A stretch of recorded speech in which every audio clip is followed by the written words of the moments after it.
In the latest update from NPR, the Wagner battalion is apparently headed to Belarus. Where's Belarus, you might ask? This is Donetsk. I believe this area here is where Wagner was based. They rode up the highway, some 130-something miles, up to around Tula, where they finally decided, you know what? Maybe we shouldn't go to Moscow and take out Putin. Maybe instead we should redirect and go over to Belarus, which is where the NPR has announced they are headed.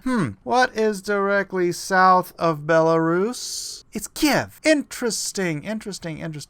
Let's go to the article. From NPR, after its march towards Moscow, what's next for Russia's Wagner Group? The mercenary group's leader, Yevgeny Prigozhin, said in an audio message released Monday that Wagner's goal was not to topple the Russian government, but rather to protest the elimination of the private military company and call attention to the failures of Russian military leadership in Ukraine. That's not what I heard the past couple days. I heard this was a Russian coup. The mercenary group didn't want to fight the Russian military, he added, and only fired on Russian troops after they attacked Wagner fighters from the air. Prigozhin also noted that the ease of the Wagner column's march on Moscow, when he said his forces came within 120 miles of the city, highlighted disarray at the defense ministry. This is all a psyop. This is all bullcrap. Because if Putin is the dastardly dictator that everyone in the West proclaims that he is, Prigozhin would be a dead man. There would be no way for Prigozhin to survive this encounter. But Prigozhin won't face charges for the mutiny, according to the Kremlin. But he has been branded a traitor by Putin, and Russian officials said he would head to neighboring Belarus.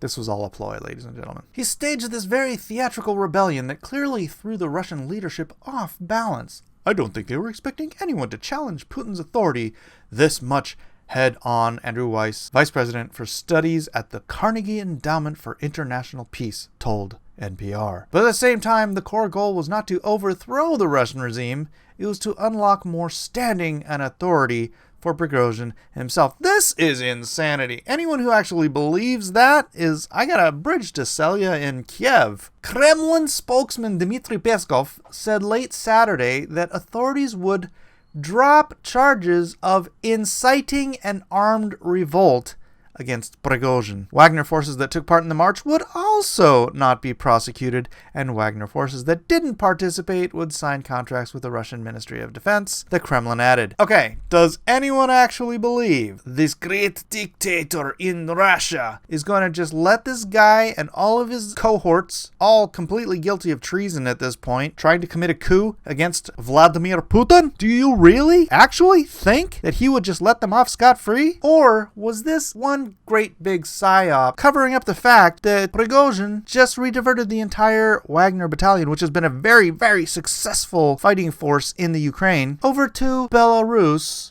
which is directly north of Kiev? Let me know what you think in the comments section below, ladies and gentlemen. Has the West just gotten played in an amazing round of 4D chess? Like, subscribe, share. I'm the unapologetic American. And make sure you watch the next video coming up on screen now.